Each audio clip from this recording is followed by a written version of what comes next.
کبھی ہم بھی تم میں بھی چاہت تھی، کبھی ہم بھی تم میں بھی راحت تھی، کبھی ہم بھی تم بھی تھے آشنا، تمہیں یاد ہو کہ نہ یاد ہو۔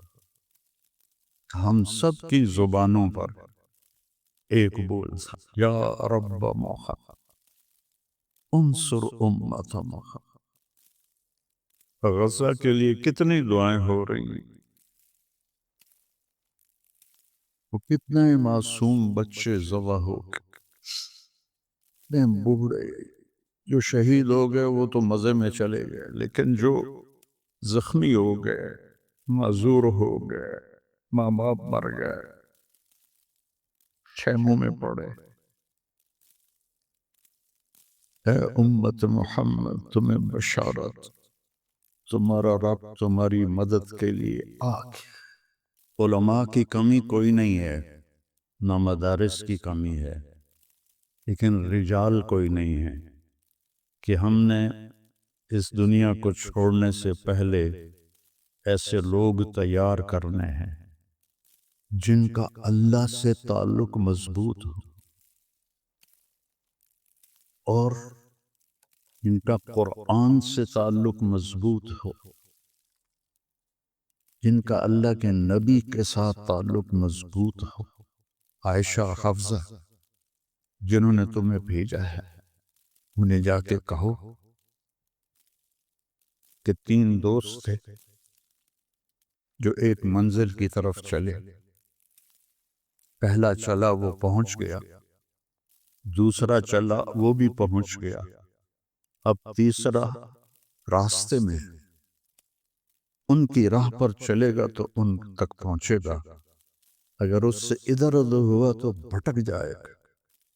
تو جب انہوں نے زمین پہ سر رکھا تو الٹے ہو گئے اور اپنا چہرہ زمین پہ ایسے ملنے،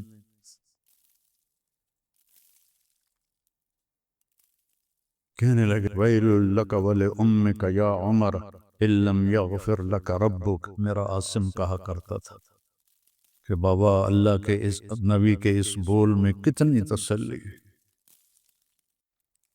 لَيْسَ عَلَىٰ أَبِيكِ كَرْبٌ بَعْدَ الْيَوْمِ۔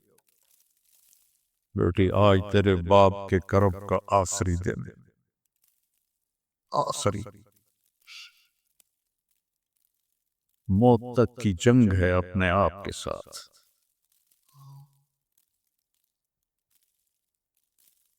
اس میں راحتوں کو قربان کرنا پڑتا ہے، اپنی ذات کو یاد رکھنا پڑتا ہے۔ جب ہم اللہ کے بارگاہ میں پیش اللہ ہم سے کہے شام سبحان، کیا بات۔ بسم اللہ الرحمن الرحیم، والصلاة والسلام علی رسولہ الکریم وعلی آلہ واصحابہ اجمعین، اما بعد۔ رواجی طریقے، رسمی طریقے،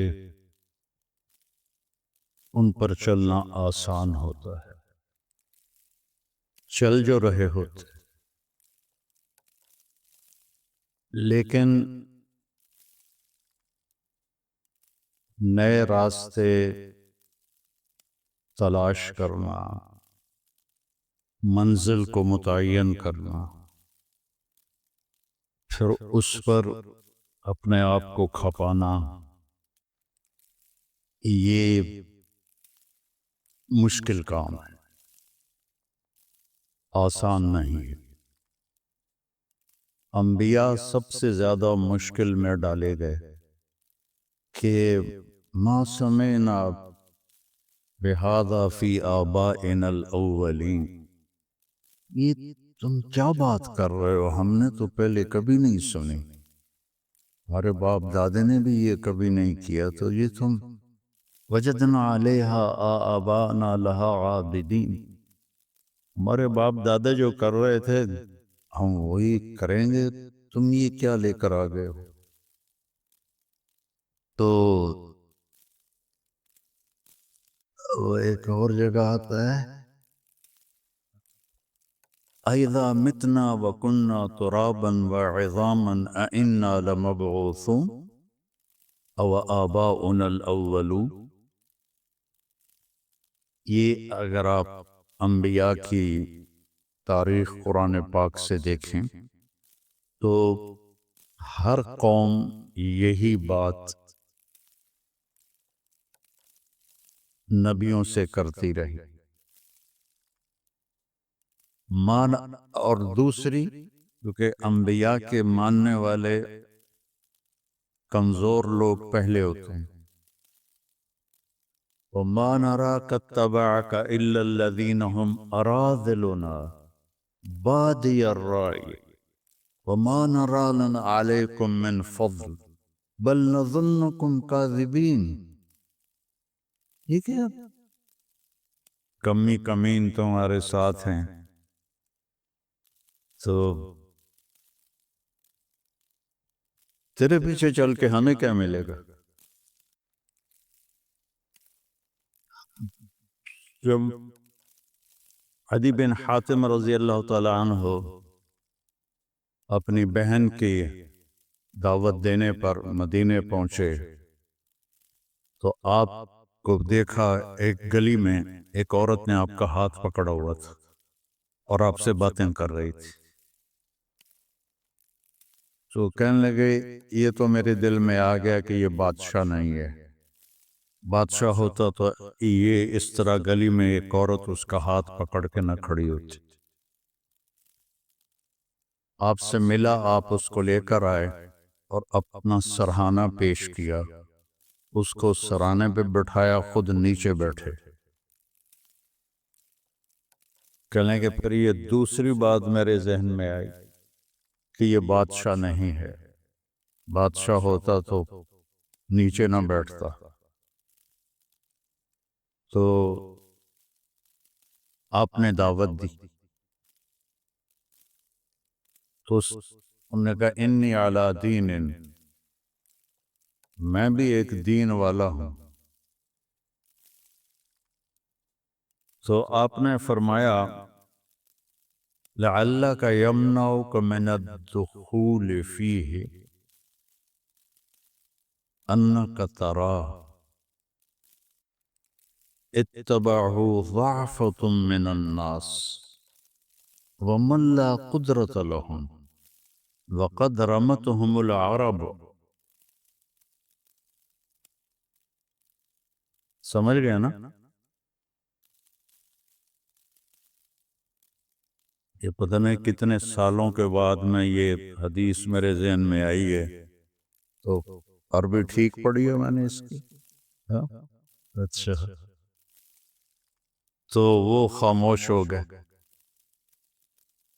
پھر فرمایا لعلک یمنعک من الدخول فیہ ما ترى من قلة عددهم وكثرة عدوهم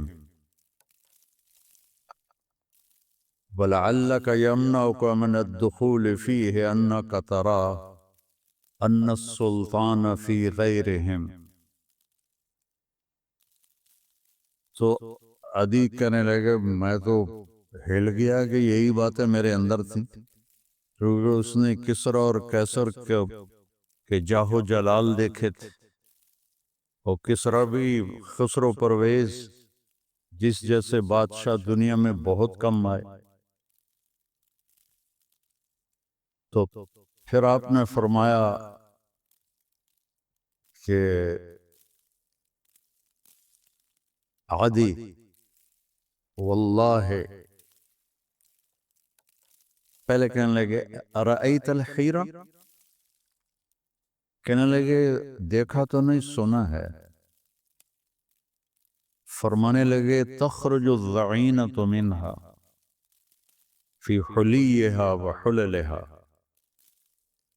وتطوف بیت اللہ وحدہا ولا تخاف علی نفسہا احد. تو عدی کہنے لگے میں نے قلت فی نفسی فأین دعار بنی طی الذین سعروا البلاد میرے قبیلے کے بدماشوں سے کیسے بچے گی وہ، جنہوں نے پورے عرب میں آگ لگا رکھی ہے؟ تو ان کے قبیلے کے سب سے بڑے بدماش تھے رافع بن عمیرہ۔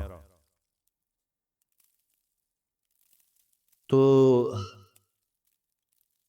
یہ بیچ میں ایک بات آ گئی تو اس کو بڑھا رہا ہوں۔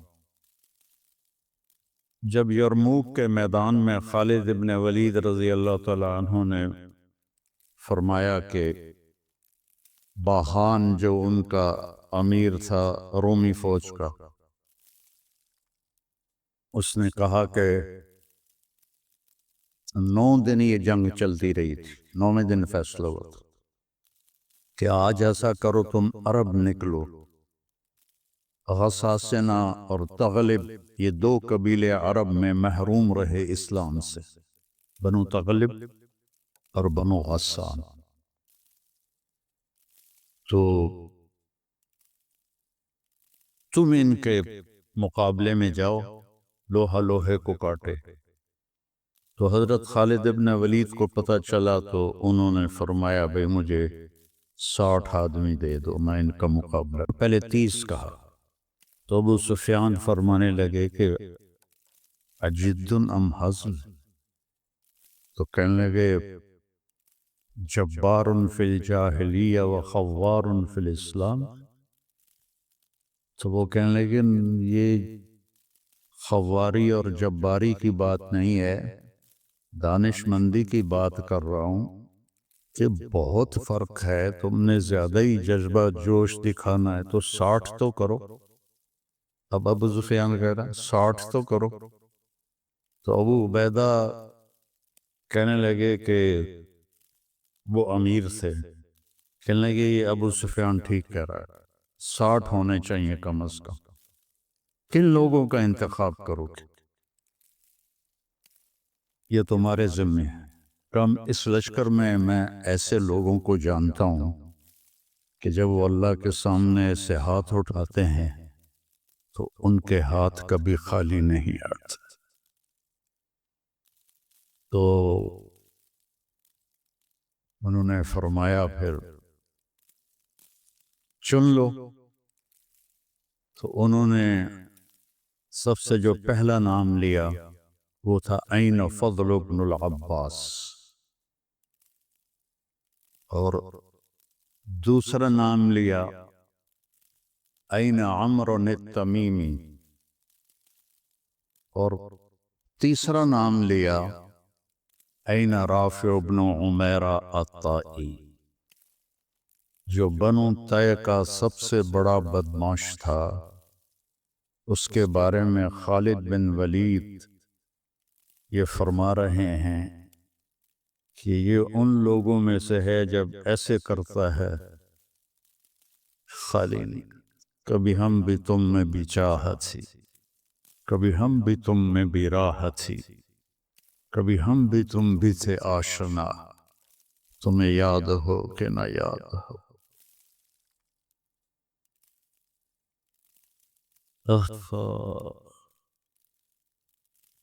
یا ابن آدم منی لک محب، یا ابن آدم،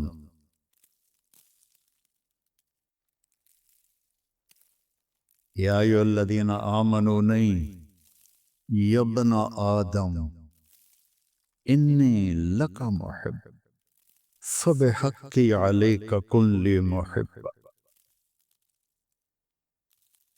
تو وہاں سے تو یہ ندا آج بھی ہے، کبھی ہم بھی تم میں بھی چاہت تھی، کبھی ہم بھی تم میں بھی راحت تھی، کبھی ہم بھی تم بھی تھے آشنا، تمہیں یاد ہو کہ نہ یاد ہو۔ وہ پھر باتیں ادھر ادھر ہو رہی ہیں۔ پہلا لشکر جو شام میں داخل ہوا وہ عامر بن عاص کا تھا رضی اللہ عنہ، 8000 کا دستہ تھا ان، تو انہیں پتہ نہیں تھا اور روم تیاری کر کے بیٹھے تھے۔ وہ 1,00,000 کا لشکر جرجیس ان کا سردار تھا، انہوں نے دفعتاً حملہ کیا اور 1,00,000 اور 8,000، تو انہوں نے ان کو چاروں طرف سے گھیر لیا۔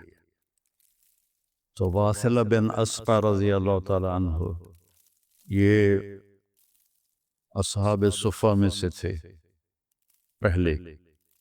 وہ کہتے ہیں کہ ہمیں رجز بھول گئے۔ عرب لڑائی میں جو شعر پڑھتے تھے انہیں رجز کہتے تھے، کہ ہمیں رجز بھول گئے اور ہم نے سمجھا ہا ہن المحشر اليوم، آج یہیں ہماری قبریں بنیں گی، اور ما کان قولنا الا ان یا رب محمد انصر امت محمد، ہم سب کی زبانوں پر ایک بول تھا، یا رب محمد انصر امت محمد۔ وہ بیت اللہ کی 40 منٹ کی دعائیں نہیں تھیں، اور 30 لاکھ کے مجمع کی آہ و بکا نہیں تھی، ایک لفظ یا رب محمد انصر امت محمد۔ عبداللہ بن عمر بھی اس لشکر میں تھے۔ فرماتے ہیں کہ جب زوال ہوا اور سورج ڈھلا تو میری نظر پڑی آسمان پر، تو انفرجت فی السماء فرجۃ، میں نے دیکھا آسمان پھٹ گیا، وخرجت منہا خیول الشہب، اور شہابی رنگ کے گھوڑے جن کے اوپر سوار اور ان کے سفید عمامے، وَيَقُودُهُمْ فارس، اور ان کے آگے ایک سوار، سب کے ہاتھوں میں نیزے۔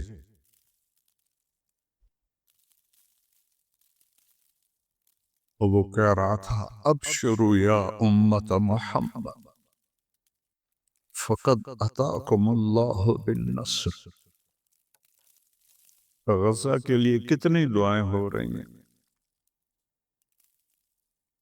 وہ کتنے معصوم بچے ذبح ہو گئے، بوڑھے جو شہید ہو گئے وہ تو مزے میں چلے گئے، لیکن جو زخمی ہو گئے، معذور ہو گئے، ماں باپ مر گئے، خیموں میں پڑے۔ ابشروا یا امت محمد قد اتاکم اللہ بالنصر، اے امت محمد تمہیں بشارت، تمہارا رب تمہاری مدد کے لیے آ گیا۔ یہ جو میں کہتا ہوں نا دعا میں یا اللہ آ جا، یہ میرے ذہن میں ایسے ہی واقعات گھومتے ہیں، تو پھر میں کہتا ہوں شاید میرے پکارنے پر بھی آ جائے گا۔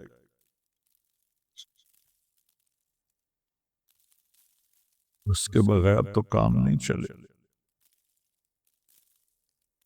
تو فرماتے ہیں وہ ایسے آئے اور ہمارے سروں پر آ کے غائب ہو گئے، اور تھوڑی دیر کے بعد پورے روم کا لشکر پیٹ پھیر کے بھاگ رہا تھا، اور حضرت عامر بن عاص نے اعلان کیا کہ کوئی پیچھا نہ کرے، کہ ہم بہت تھوڑے ہیں، کوئی پیچھا نہ کرے۔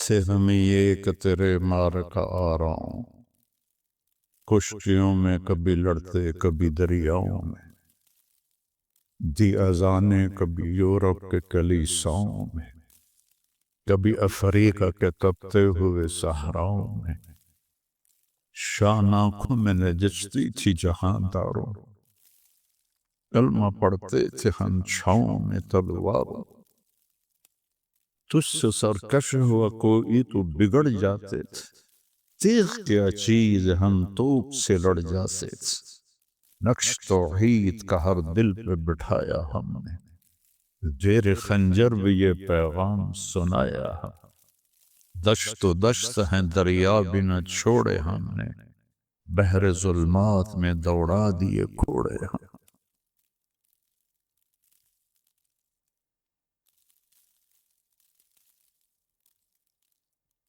اس سے ہی رہ گئے، کہانیاں رہ گئیں۔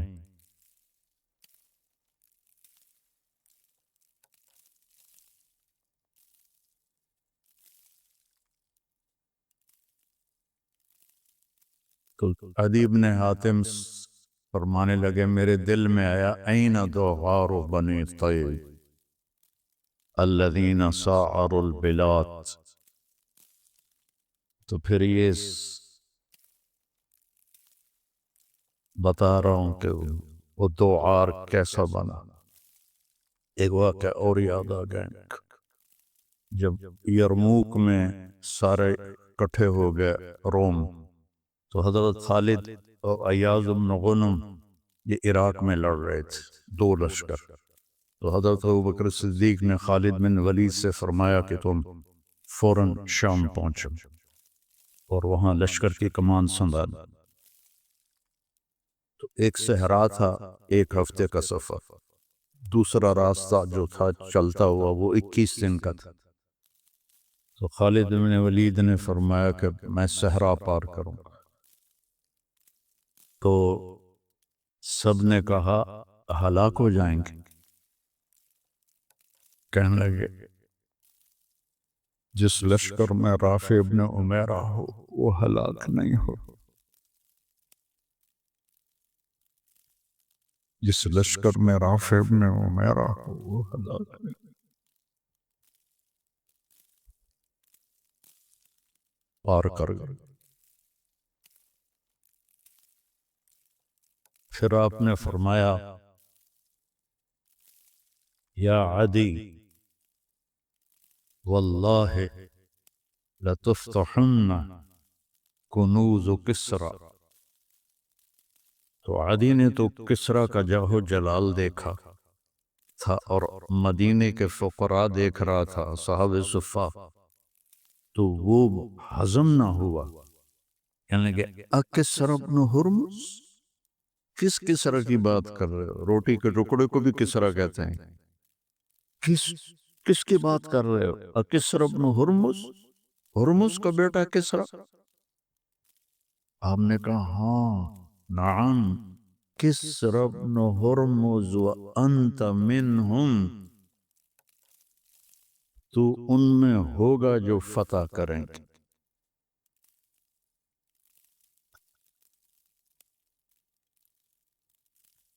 حضرت عمر کے زمانے میں جب قصر ابیض کا گھیرا کیا تو عدی بن حاتم نے کہا اللہ اکبر صدق اللہ ورسولہ۔ علماء کی کمی کوئی نہیں ہے، نہ مدارس کی کمی ہے، لیکن رجال کوئی نہیں ہے۔ اس میں مدارس بانچ ہیں، خانقاہیں بانچ ہیں، تبلیغ بانچ ہے، زوال کا شکار ہیں بری طرح۔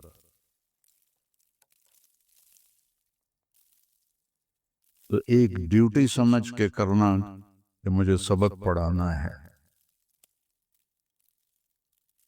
وہ سوچ بہت حقیر ہے جو آگے منتقل ہوگی۔ کہ یہ سوچ کہ ہم نے اس دنیا کو چھوڑنے سے پہلے ایسے لوگ تیار کرنے ہیں جن کو دیکھ کر لوگ کہیں کہ یہ قرآن جا رہا ہے، یہ عالم جا رہا ہے۔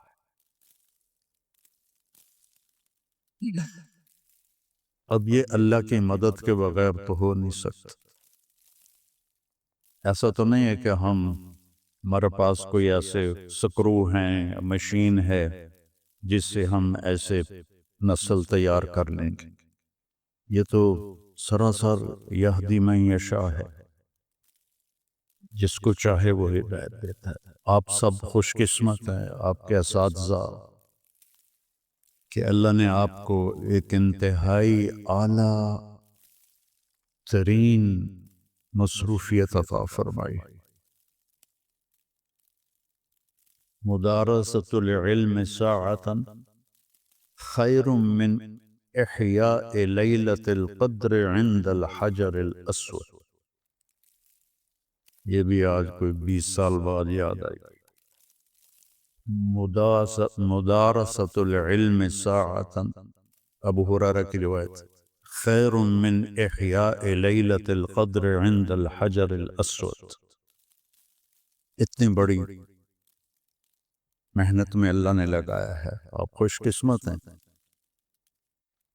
لیکن ایک رواجی طرز پہ چل کے زندگی گزار دینا اور ایک ایسا کچھ کرنا کہ کچھ آدمی کر کے جائے۔ میں اپنے کیمسٹری کے استاد تھے سلیم صاحب رحمۃ اللہ علیہ، وہ مجھے اضافی ٹائم دیتے تھے، کوئی ٹیوشن وہ پیسے نہیں لیتے تھے، ویسے ہی ان کو محبت تھی مجھ سے، مجھے اضافی ٹائم دیتے تھے۔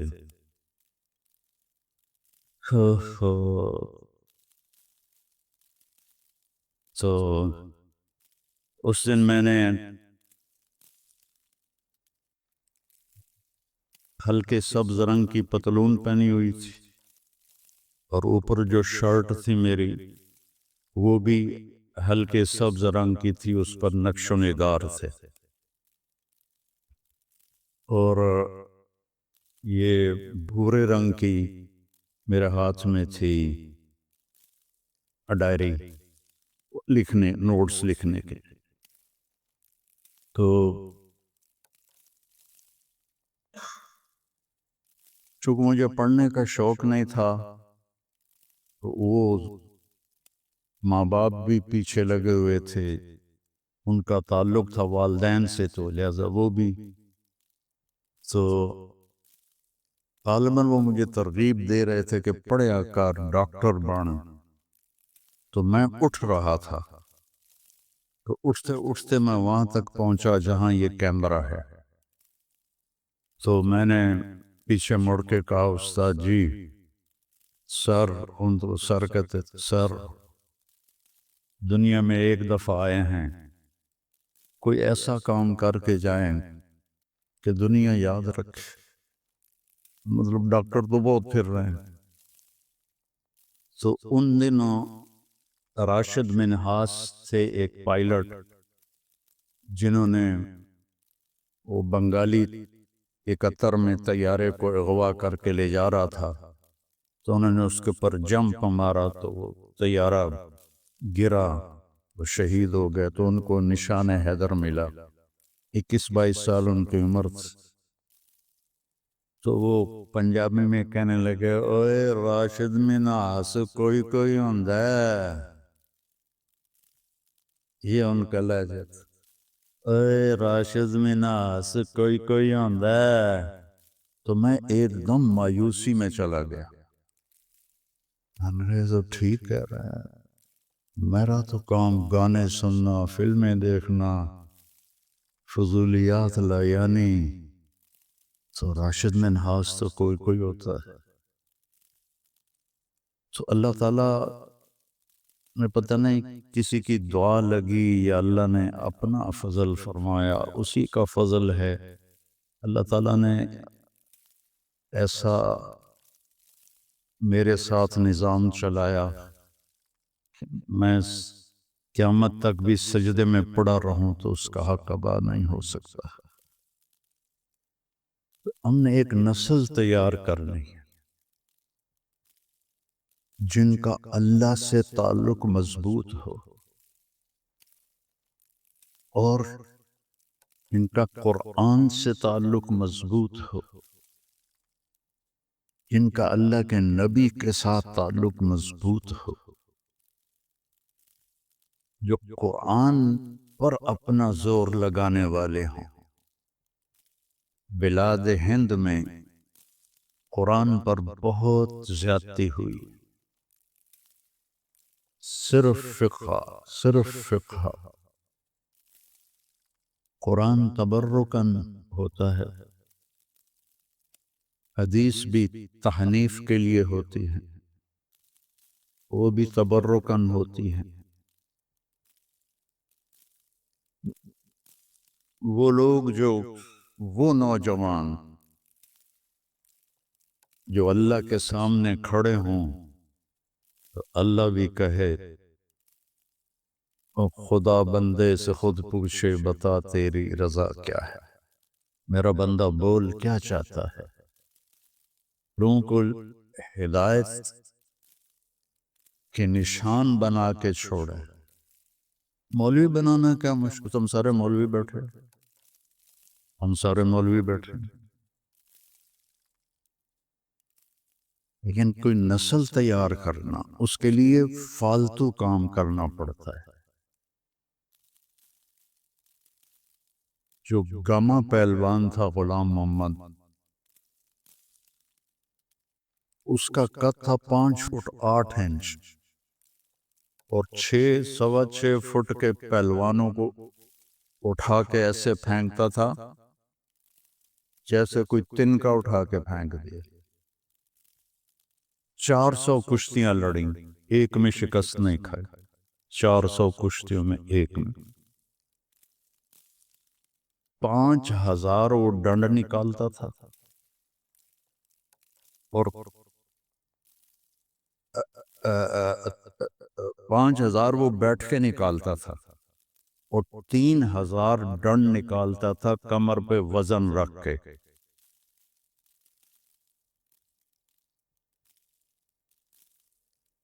تو رستم زمان بننے کے لیے صرف ڈنڈ کافی نہیں ہوتے، صرف بیٹھ کے کافی نہیں ہوتی۔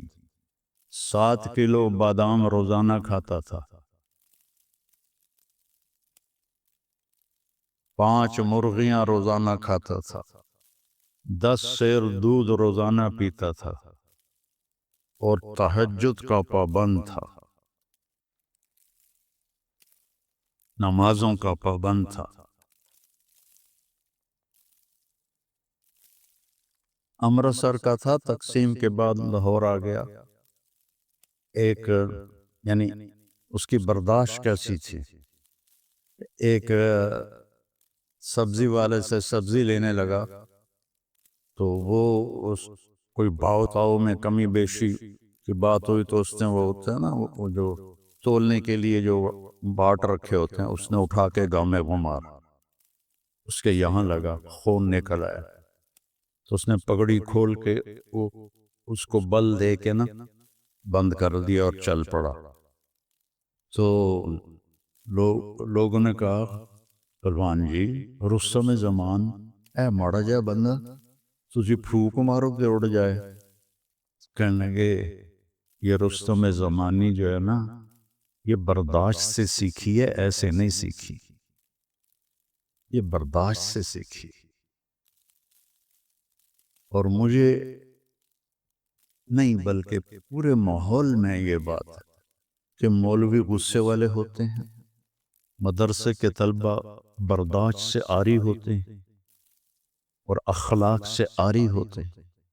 حالانکہ میں قسم اٹھاؤں کہ انڈیا، پاکستان اور خاص طور پر بنگلہ دیش کے جو طلبہ ہیں، اتنی قربانی وہ دیتے ہیں پوری دنیا میں کوئی نہیں دیتے، لیکن ان کو کوئی لے کر چلنے والا ہو اور انہیں بتانے والا ہو تو یہ بہت بڑا ذخیرہ ہے۔ حنفیت کا تعصب اور باقی جو اہل فرق ہیں ان کی نفرت، تو عجیب و غریب سی شخصیت بن کے باہر نکلتی۔ ہم نے انہیں مومن بنانا ہے، مسلم بنانا ہے، موحد بنانا ہے، مصدق بما جاءت بہ الرسل بنانا ہے۔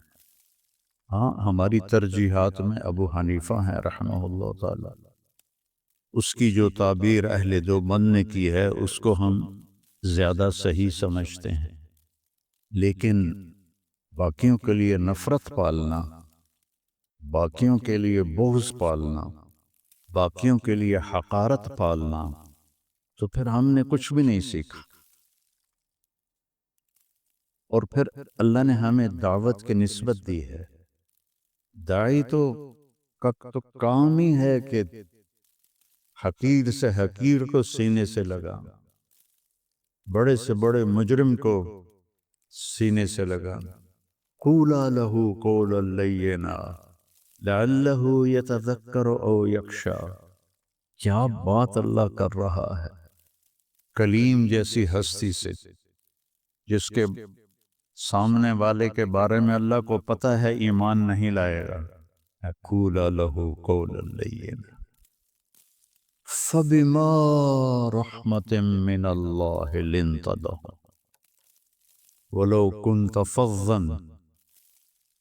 زبان کی شدت، غلیظ القلب مزاج کی شدت، کس کی؟ رحمت للعالمین. کس کی؟ سراجا منیرا. کس کی؟ شاہد مبشر نذیر داعی الی اللہ سراجا منیرا. مزمل مدثر طٰہٰ یاسین حاشر ماہی عاقب فاتح ابو القاسم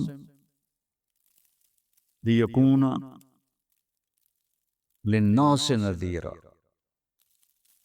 تبارک الذی نزل الفرقان علی عبدہ لیکون للعالمین نذیرا. اگر میرے محبوب آپ کے اندر یہ دو باتیں ہوتی ہیں، یہ تیز و شدت مزاج میں سختی ہوتی، لن فضو. کون؟ ابو بکر، کون؟ عمر، کون؟ عثمان، کون؟ علی، طلحہ، زبیر، سعد، سعید، انصار، مہاجرین. اور انفزاز ہوتا ہے بھگدڑ مچ جانا. لن فضو. تھوڑا سا یہاں یہ مسجد ہل جائے تو ہم یہاں سے کیسے بھاگیں گے؟ ترتیب سے نہیں، اندھا دھند بھاگیں گے. اس کو انفزاز کہتے ہیں. لن فضو من حولک.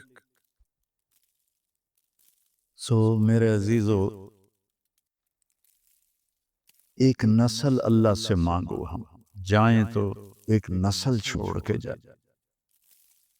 ابو بکر سارے نہیں بن سکے، عمر سارے نہیں بن سکے،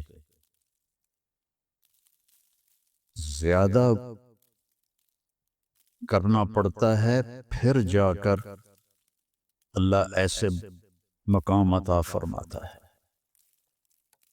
فتوحات ہو گئیں، کیسر و کسرا ٹوٹ گئے، خزانے آئے. کسرا کا تخت تاقدیس 140 ہاتھ لمبا، 110 ہاتھ چوڑا، 1 ایکڑ کے قریب، اور اس میں 1000 سونے کے گنبد لگے ہوئے تھے، اور 1,40,000 چاندی کی میخیں لگی ہوئی تھی، اور اس کا 2.5 من کا وزنی تاج جو لٹکا ہوتا تھا وہ اس میں سر دے کے بیٹھتا تھا. یہ سب مدینے میں آیا ہے. تو صحابہ کون؟ 10 مبشرہ مشورہ کرنے لگے عمر کو اب اپنا طریقہ بدلنا چاہیے. اللہ نے اتنی سہولت دے دی، کوئی خادم رکھے، چھنے ہوئے آٹے کی روٹی کھائے اور کپڑے اچھے پہنے. بڑے بڑے وفود آتے ہیں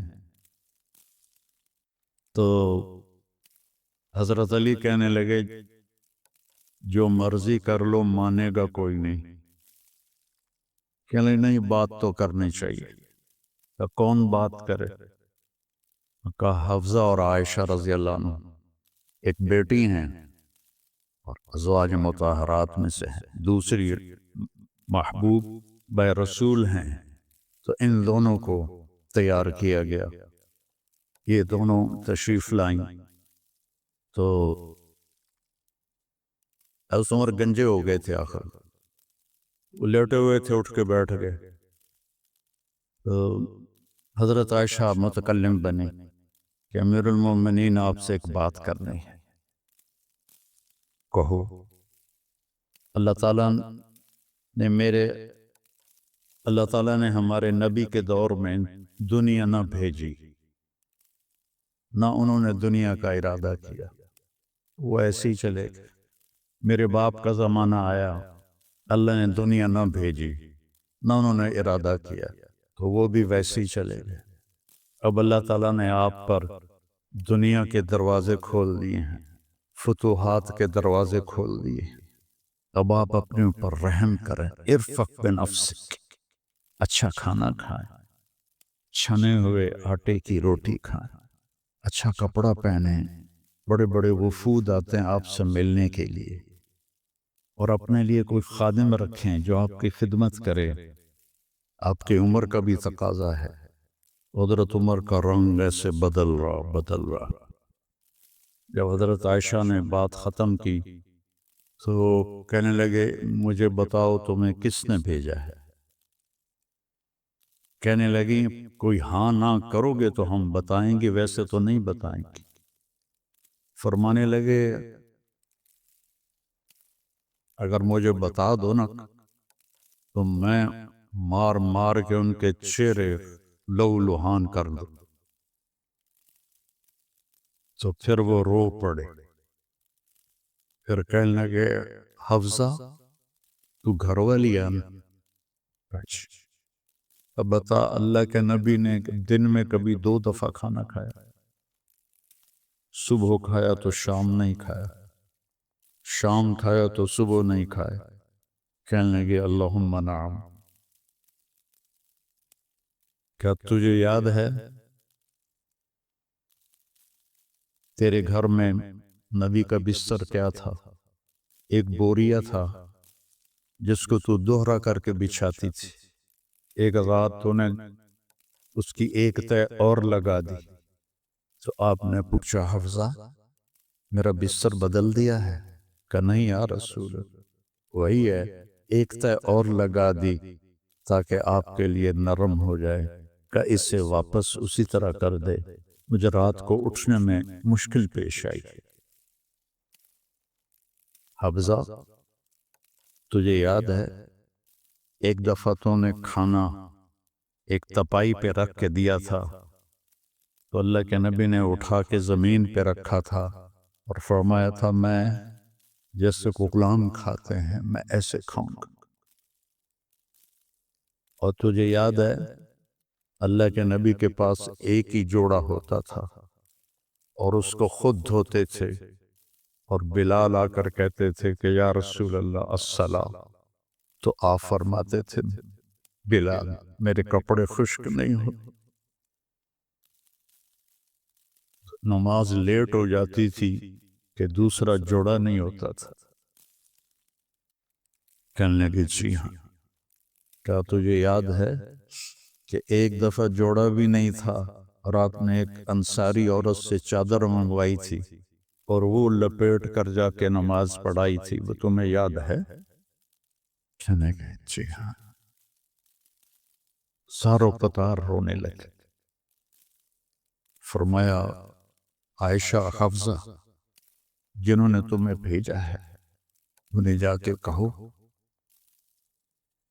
کہ 3 دوست تھے جو ایک منزل کی طرف چلے، پہلا چلا وہ پہنچ گیا، دوسرا چلا وہ بھی پہنچ گیا، اب تیسرا راستے میں ان کی راہ پر چلے گا تو ان تک پہنچے گا، اگر اس سے ادھر ادھر ہوا تو بھٹک جائے گا۔ والذی نفسی بیدی لأکرہن نفسی علی ما انا علیہ، اس ذات کی قسم جس کے قبضے میں میری جان، میں اپنی جان کو اسی طرح کھپاؤں گا جس پر میں ہوں، یہاں تک کہ میرا اللہ مجھے میرے ساتھیوں سے ملا دے۔ جب خنجر لگا اور امید کوئی نہ رہی بچنے کی تو آپ نے عبداللہ بن عمر کو بلایا اور فرمایا کہ جاؤ ام عائشہ سے کہو کہ عمر امیر المومنین نہ کہنا، اب میں امیر المومنین نہیں ہوں۔ عمر اپنے ساتھیوں کے پڑوس میں قبر کی جگہ چاہتا۔ جب وہ تشریف لے گئے تو حضرت عائشہ بھی رو رہی تھی، انہوں نے بھی روتے ہوئے عرض کی اماں جان میرا باپ عمر بن خطاب اپنے ساتھیوں کا پڑوس چاہتا۔ تو حضرت عائشہ پھر رونے لگی کہ یہ جگہ تو میں نے اپنے لیے رکھی ہوئی تھی کہ میں اپنے باپ اور خامد کے ساتھ میری قبر بن جائے، لیکن عمر مجھ سے زیادہ حقدار ہے، مرحبا بہ۔ جب وہ آئے تو ان کو حضرت عمر کو بتایا کہ اجازت ہو گئی ہے۔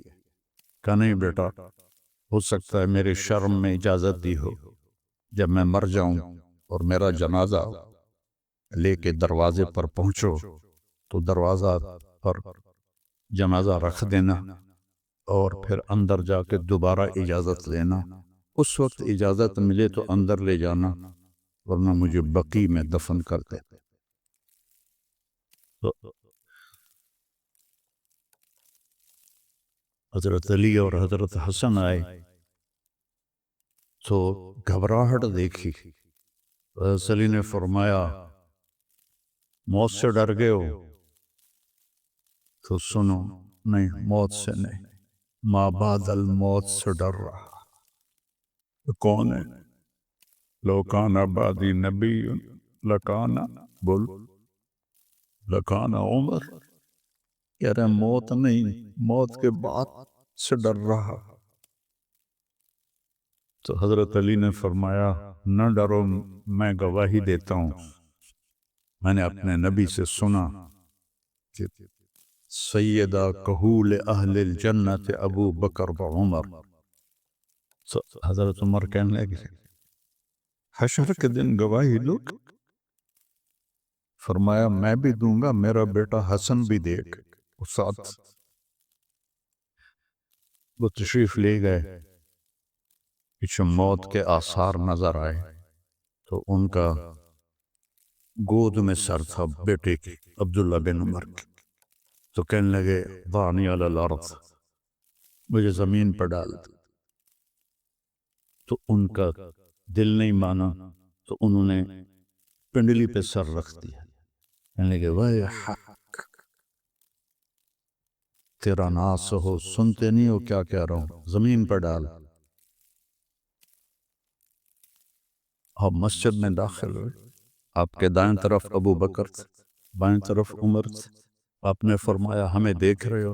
صحابہ سے کہا جی، کہا کذا نحشر یوم القیامہ، اس طرح ہم محشر میں اٹھیں گے کہ میرے دائیں ابو بکر ہوگا اور بائیں میرے عمر ہو۔ آپ نے حضرت حفصہ کو طلاق دی تو اللہ کا فرشتہ آیا کہ میرے عمر کو تکلیف ہو کہ رجوع کرو، رجوع کرو۔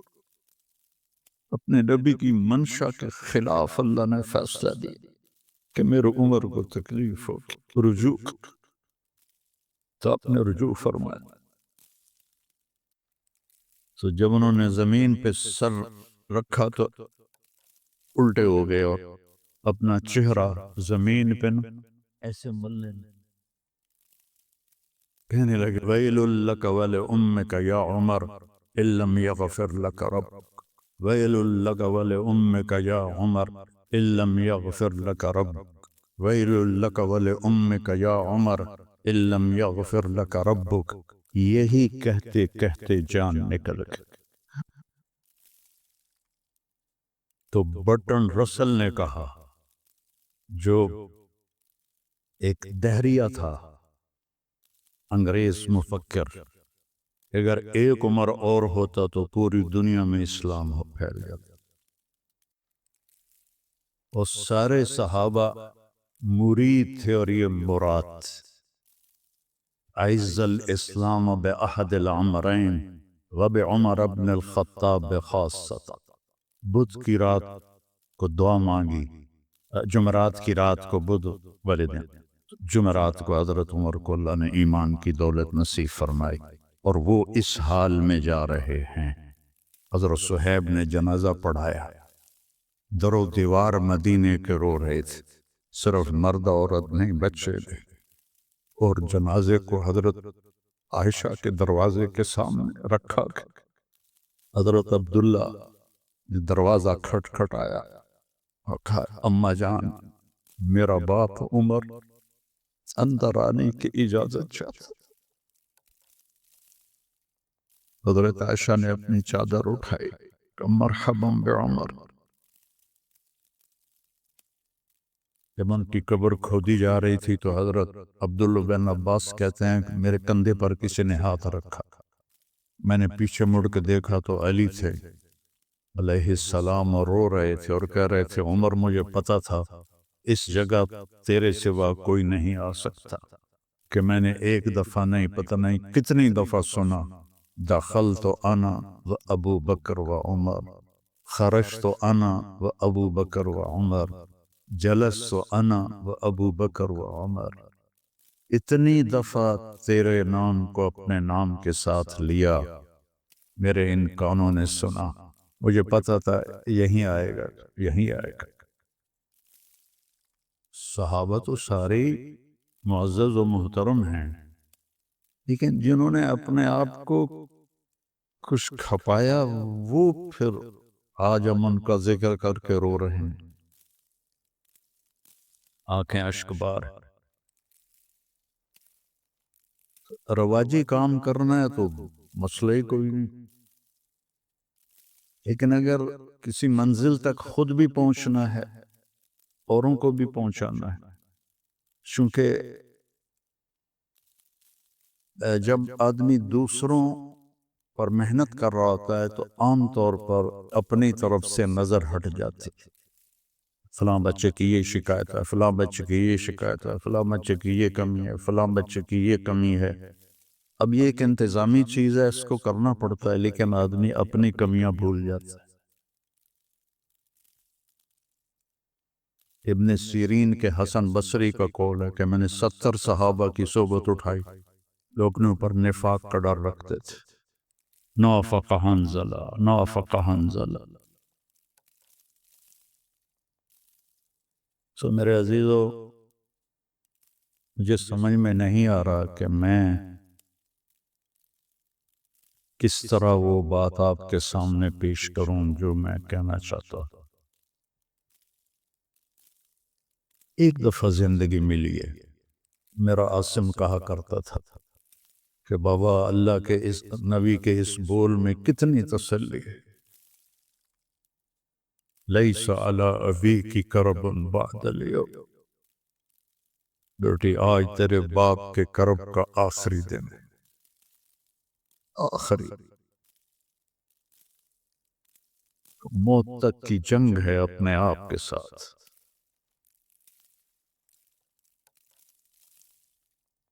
میں راحتوں کو قربان کرنا پڑتا ہے،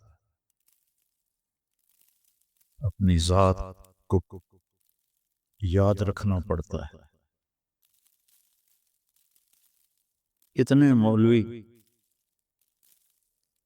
اس سے پوچھتے ہیں کہ کوئی ایسی تفسیر بتائیں جس میں نکتے بیان کیے گئے۔ میں نے کہا اپنے لیے قرآن پڑھو، لوگوں کو متاثر کرنے کے لیے نہ دیکھو کہ میں نکتے بیان کروں۔ ایک نے مجھ سے کہا آپ یہ نکتے کہاں سے بیان کرتے ہیں؟ میں نے کہا اللہ کی قسم میں کہیں سے بھی نہیں بیان کرتا ہوں، اللہ سجاتا ہے، پتہ نہیں کہاں سے سجاتا ہے، میں نکتوں کے لیے قرآن نہیں اٹھاتا ہوں۔ فَإِذَا الْتَبَسَتْ عَلَيْكُمُ الْأُمُورُ كَقِطْعِ اللَّيْلِ الْمُظْلِمِ فَعَلَيْكُمْ بِالْقُرْآنِ فَإِنَّهُ مَاحِلٌ مُصَدَّقٌ وَشَافِعٌ مُشَفَّعٌ مَنْ جَعَلَهُ أَمَامَهُ قَادَهُ إِلَى الْجَنَّةِ وَمَنْ جَعَلَهُ خَلْفَهُ سَاقَهُ إِلَى النَّارِ۔ اللہ آپ سب بچوں کو قبول فرمائے۔ میں تو اب 70 سال سے بھی آگے چلا گیا ہوں، تو نہ جانے بلا لے پیا کس گھڑی، اب تو زندگی کے اس حصے میں سے گاڑی گزر رہی ہے کہ نہ جانے بلا لے پیا کس گھڑی، تو کیا کیا کرے گی اری دن کے دن۔ تو آپ میرا سرمایہ ہیں، یہ سارے استاد، آپ بھی اب سارے استاد ہو، اس طرح دنیا سے جاؤ کہ اللہ راضی۔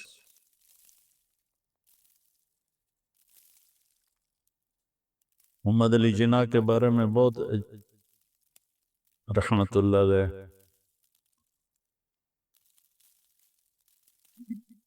کوئی کہتا شیعہ تھا، کوئی کہتا بے دین تھا، کوئی کہتے ہیں اس کو پتہ ہی نہیں تھا اسلام کا۔ ایک آدمی نے ان سے کہا کہ سر آپ اتنے بیمار ہیں، اور آپ اتنی محنت کرتے ہیں، کیوں کرتے ہیں؟ کہنے لگے میں چاہتا ہوں جب میں اللہ کے سامنے پیش ہوں تو میرا اللہ مجھے کہے شاباش مسٹر جناح۔